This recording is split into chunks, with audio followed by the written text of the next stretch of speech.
United Nations Secretary-General Antonio Guterres urges an immediate ceasefire in the Israel-Hamas conflict as the death toll in the Gaza Strip tops 10,000. Guterres warns that the bombarded Gaza Strip is becoming a graveyard for children. Rose Papaangelis reports.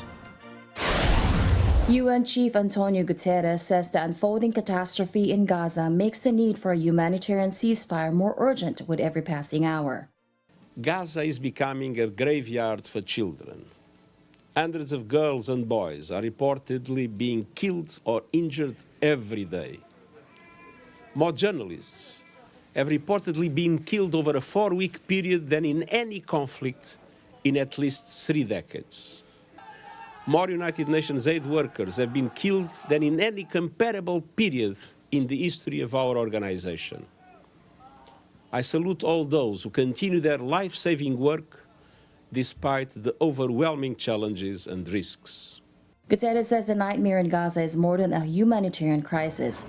He says it is a crisis of humanity. The UN chief expresses concern about transgression of humanitarian law happening in the Israel-Hamas war and warns that no side should ever be above the law.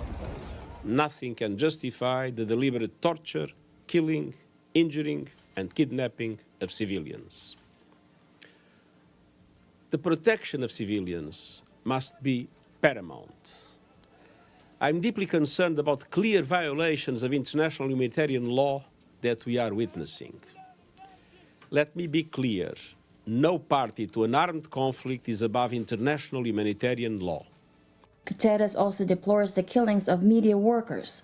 New York-based Committee to Protect Journalists says that at least 36 journalists and media workers have been killed. Militants from Palestinian group Hamas stormed into Israel on October 7, killing some 1,400 people.